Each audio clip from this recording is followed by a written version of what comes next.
love you. Ain't no man ever tell me that before. Someday he'll come along. What's your name, beautiful? The man I love. Baby, you one of the baddest chicks in the game. And he'll be big and strong.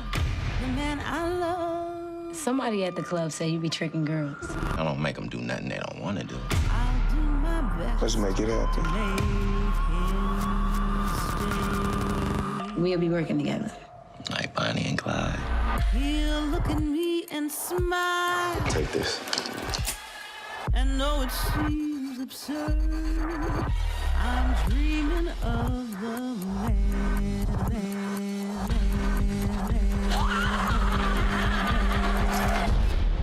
Falicia, I love you. I love you too. I love. Hi, y'all. What's happening? Congratulations on your directorial debut. Thank you. Thank you. It's my feature debut. I directed a short film, right, about a kid with bipolar, but this one is the feature for TV One. How did you hear about the Falicia Blakely story? Well, you know how TV One has that show called For My Man? Have y'all seen that show, For My Man, where all the women do crazy stuff for their man? They had done a story about Falicia Blakely on that show, and my friend, who's one of the casting directors over at TV One, had said my name was in the pot to tell the story, you know, as a director. So she sent me the script, and I fell in love. What was it about Felicia's story? It was just, you know what? I'm from Camden, New Jersey, right? And I was a stripper. I don't know if y'all knew that. Back in like the late 80s, honey. I would have never made it today, honey. Trust me, because they do too many tricks and stuff at the strip club now. What do you mean I'm not that talented? But I just, you know, I grew up in the urban community.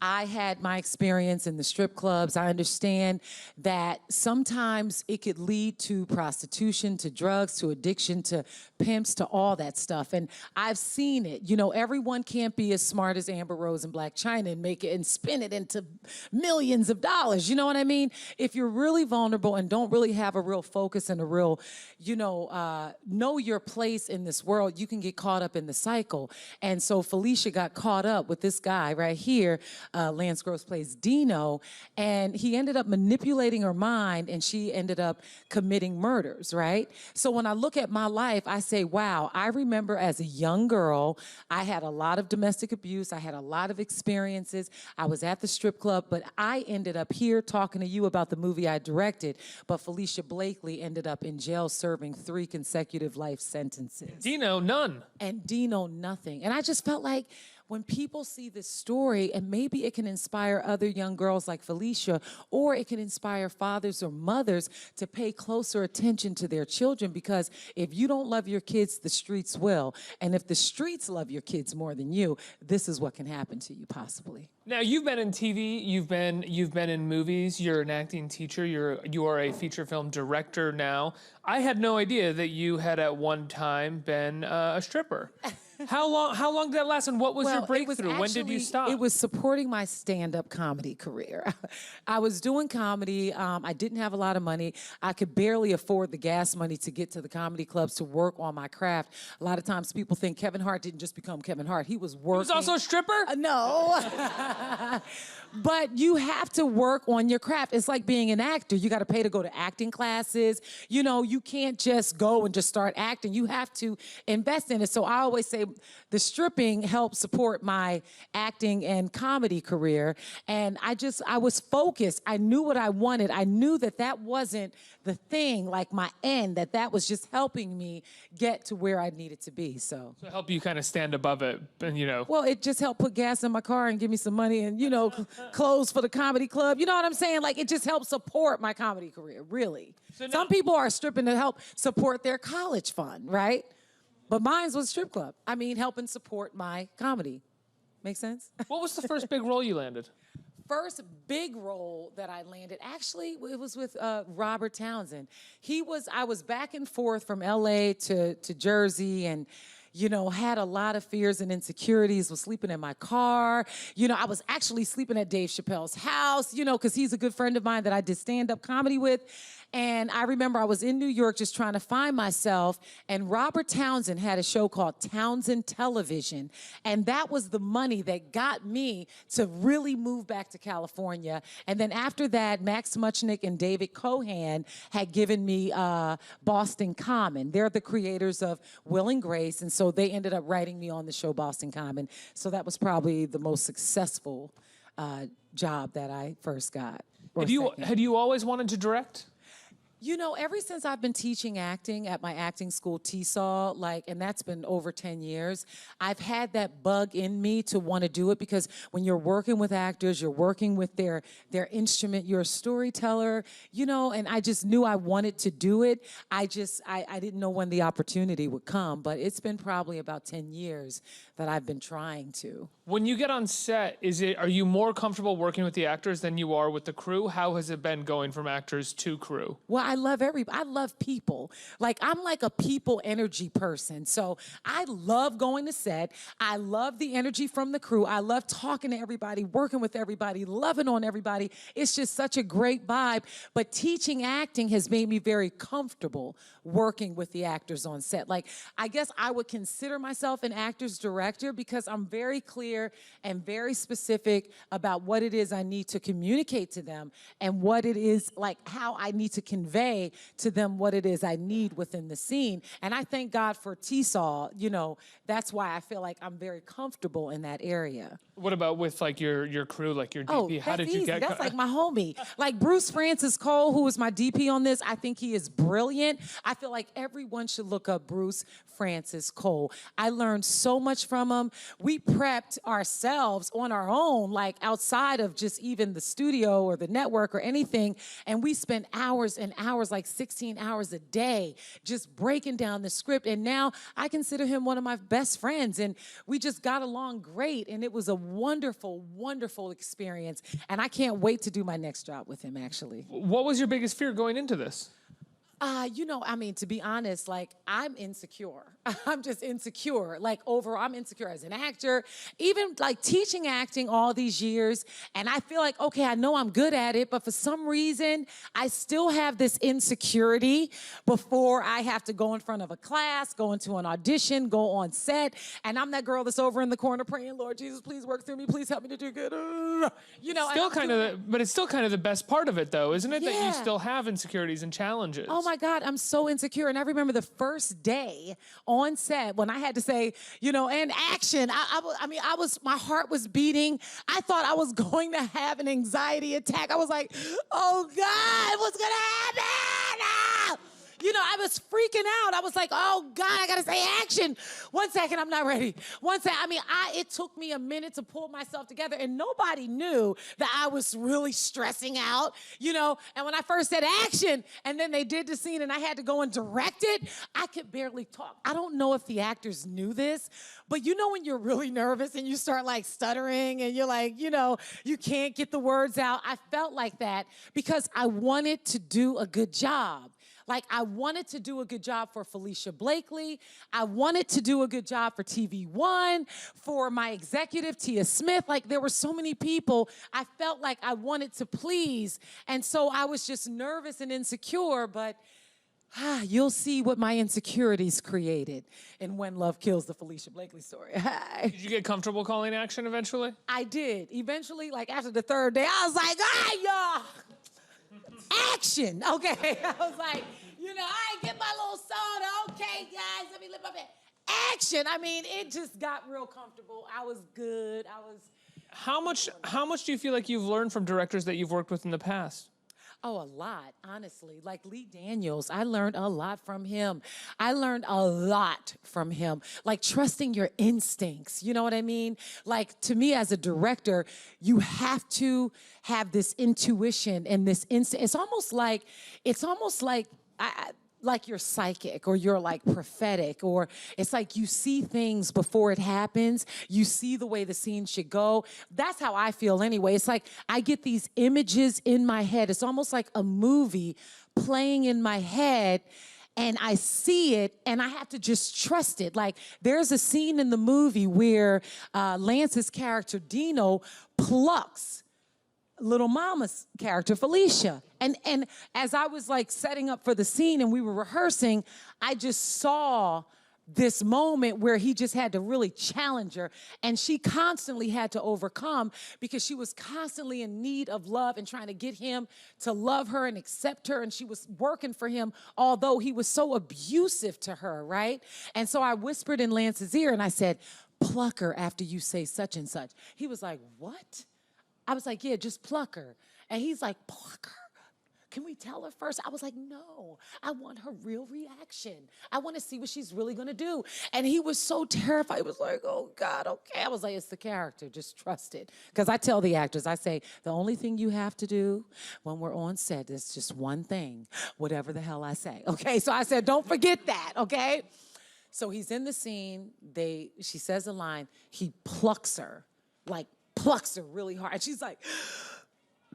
And she's just freezes, and it's just this moment that's so real, and her actual reaction is what made it in the cut, and people really respond to that, but that was just instincts, trusting instincts. It sounded crazy. It worked so good, he had to do it again about 5 or 6 times. He was like, I can't do it again. I said, if you don't do your job, okay? But it was just great. I just think you got to trust your instincts and be honest. You cast one of my favorite performers in the film in a small part. Big Freedia is in the... Do you love Big Freedia? We love you, Big Freedia!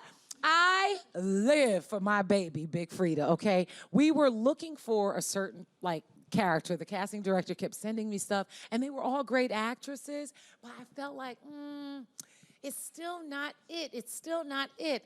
And so I was home at night chilling, you know, decompressing, looking through Instagram, and Big Freedia's page came up. And I didn't even know Big Freedia, honey. I hit her up on a DM. I was like, yo, Big Freedia, I'm a big fan, baby girl. How you doing? Can you please be in my movie? And she gave me a call right back, and she did it, and it was amazing, and she was such a joy. I love me some Big Freedia. So much energy, Big Freedia, just the best. God, you should have said, it was just brilliant. It was real. It was authentic. It was just good. Big Freedia was just good. And what made you cast Lil Mama? Well, you know what? I didn't cast Lil Mama. Oh. How about Lil Mama had the job before I had the job. I mean, seriously, Lil Mama and Tami Roman, they were already cast because a couple of directors were supposed to direct this, right? And they gave me the job, and they were like, okay, but the only thing is we already have the 2 leads cast. And I'm like, well, who is that? They're like, Tami Roman. I said, oh, I know Tami because I used to be her acting coach. And so I knew what she could do as an actress. And then they said, Lil Mama. I was like, Lil Mama? I was like, huh? Little Mama? Did y'all see what this girl was doing in this movie? And I was like, oh my God, terrified, because the worst thing is, as a director, you don't want to have to be directing an actor that can't act. And let me tell you something, the first day her and I got together and started building on this character, when y'all see the work that she does in this movie, the vulnerability that she has, the passion, the frustration, the confusion, every layer that you can imagine. This woman is so good. I can't even think of anyone better than Lil Mama, Niatia, Lil Mama Kirkland, okay? Because you know she's going by Niatia now, so we can't be calling her Lil Mama. It's Niatia Kirkland, okay? So what she does in this movie is unbelievable, and I'm so blessed and grateful that I got an opportunity to work with her. What was your toughest scene to direct? The toughest scene to direct was the scene where he throws the alcohol on her, the liquor on her, threatening to burn her. Lighter on her, yeah. Well, that scene, it was supposed to be a real burn scene, but we were literally, you know, when you're doing independent movies, because I consider this an independent movie, right? Because it was for, you know, not that much money, okay, and not that many days, so you really have to How many days did you have? We shot 12 days. 12 Come days. on. Under $1 million in 12 days. So when y'all see the movie, you know, hit me up and tell me what you think on my Instagram, okay? But yeah, we shot it 12 days with under $1 million, and so we had to move rather quickly. And we had issues with our insurance, and they didn't want to burn her, and they're like, well, you know, we don't think we can do it because insurance and blah, blah, blah, blah. So I had to figure out how to direct this scene without the actual fire. And then on top of it, I had to shoot it quickly. So I didn't have enough time. I almost didn't get coverage. One of our producers was like, you gotta go. You get one more shot. That's all you get, one more shot. And I'm like, but I got like 7 more shots that I gotta get. So how am I gonna get this? And it was just so like, you had so much anxiety and you just felt so frustrated and overwhelmed. And I went to Bruce, my DP, and I said, dude, he said, we only got one more shot. Like, what are we gonna do? We got 7 shots left. Bruce was like, let's ask him how much time we got, not how many shots we got. So I went back to the producer. I said, listen, don't tell me how many shots, like it came up, like I came up with it. I said, hey, don't you tell me how many shots I got. Tell me how much time I got. And then I'll tell you how many shots I can get in that time. He said, you got 20 minutes. I said, Bruce. That's about one shot. I was like, Bruce, we only got 20 minutes, dude. We got to get this done in 20 minutes. He's like, I got it. You get your actors ready. I got this. I went over there to Lil Mama, Niatia, and Lance Gross. I said, whatever the hell I say you do it. You hear me? We got 20 minutes to get 7 shots, you know? And they went right into the place they needed to be. We talked, we did our prep, talked about what we needed. And that scene, when you see that whole scene when the alcohol is thrown on her, and it's a very emotional scene for Lil Mama, Niatia, and it's a very emotional scene for Lance Gross. But just think, we had to shoot that scene so quickly, under so much pressure, and it was awesome. That's wild. Let's get some questions from the audience. Who has a question? Right here. Yes, I had a question. Just, you said you came up, from like humble beginnings and whatnot. You were in the strip club and things like that. So coming into Hollywood as a minority African-American woman, what were some of your insecurities, some of the things that you faced, some of the things, challenges that you had to overcome? And what things now do you think can change towards, like minority actors and directors within the industry as a whole? Let me take one of those questions first. When I first moved to California, I was a high school dropout. I didn't think I was smart. I didn't think I was beautiful. I didn't think I was worthy. And thank God I met Tisha Campbell Martin when I was like 15 years old. And she and her mother really helped me out. And she was like a big voice in my life as a teenager who was always constantly telling me, your purpose and, you're so wonderful and you don't belong here and God's got something great for you. And she was always encouraging me, right? But when I moved to California, Tisha was already famous. She was already on School Days and all of her friends were famous. And I just always felt like I did not fit in. I just felt like I'm not smart as these women. I'm not as beautiful as these women. So I had a lot of insecurities like that as a young girl when I first moved there. And it caused me to kind of run away from Tisha and her mom because I was so insecure about her life and her circle and her surroundings that I found myself sleeping at Venice Beach for a while in my car, and I really had to work on myself. I ended up taking acting classes with my mentor and teacher, Ivana Chubbuck, and she helped build up my self-esteem along with going to church and prayer and all that. And I pulled myself together to feel like and believe that this is what I'm supposed to do. Like as a kid, I had the dream, right? I was a kid dreaming. I would walk down the street just dreaming about being an actress, just dreaming. I would do fake, like acting moments with my twin. And I was just constantly dreaming. And I felt like this is a figment of my imagination. How is it that I'm really gonna live this life? And I always say that your dreams are not figments of your imagination, but now I know that it was God giving me a glimpse of my future through that dream as a kid. No education, nothing was really in my reach, but I had this dream that now I'm living because I'm sitting here talking to you on Build. Hey. Right here, sir, you have a question? Or I guess you first. Hi, Tasha. Hi. I'm Danielle. I just want to tell you that I loved you in ATL, Jumping the Broom, Daddy's Little Girls, but my favorite was in How to Get Married with You with Marcus. Why to Get Married? Marcus, Why did I get married? you remember that? You remember Thank that? You, do you feel like any of the characters have a similarity with your real personality in real life, and does it make it easier to act? Well, as an actor and as a teacher, the way that my process is as an actor, and what I've been taught and what I teach.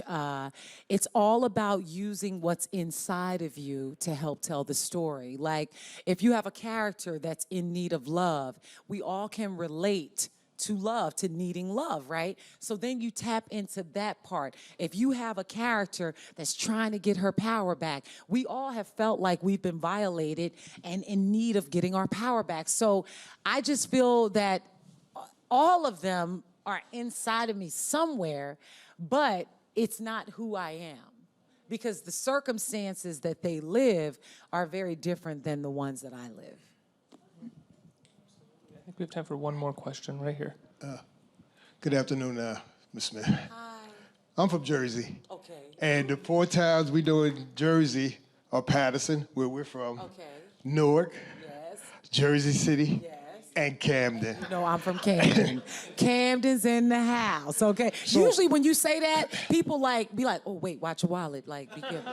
You know, I saw one kid that was from Camden, Mama's Niatia's. Still have to remember that she changed her name, too. I told her, you can't change your name again, baby, okay? Because I'm getting Niatia. But he was like, I'm from Camden. And I said, I'm from Camden. He said, we made it. Oh, yeah. And that's what I love about you. You always state that you're from Camden, and that gives so much pride for people that come from communities like Camden, Patterson, Newark, Jersey City. And, you know, I'm going to miss that role that you played in Angela. Aww. Just as it was getting so good, you had evolved to a point that you left us with a cliffhanger, like what's going to happen now in your life.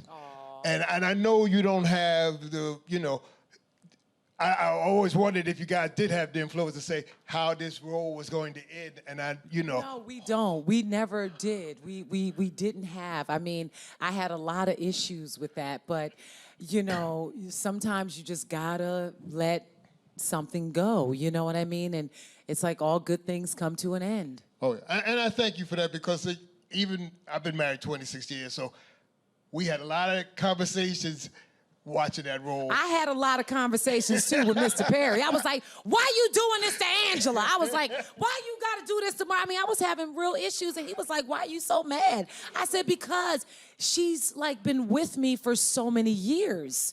You know, I don't want them to go through everything they've gone through to then get to this. Yeah.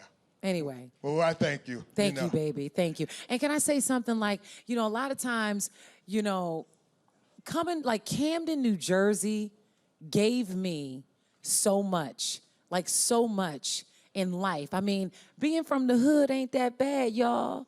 I like it, okay? Tasha, it's been wonderful talking to you. Monday, August 28th, 9 o'clock on TV1, When Love Kills is going to air. Are you going to have a big viewing party for yourself? I'm going to have a viewing party. We're going to have margaritas and tacos. And I'm excited about the viewing party. I'm excited about the live tweeting. I'm excited about the conversation about this woman's life. When Love Kills, the Falicia Blakely story. So please tune into TV1. If you don't have TV1, you need to call up your provider and be like, hey, y'all, I need some TV1 because I got a movie that I need to look at on August 28th, which is Monday night at 9 p.m. Don't get it twisted. Tasha Smith, everybody. Thank you so much, Tasha. Thank you. Thank you.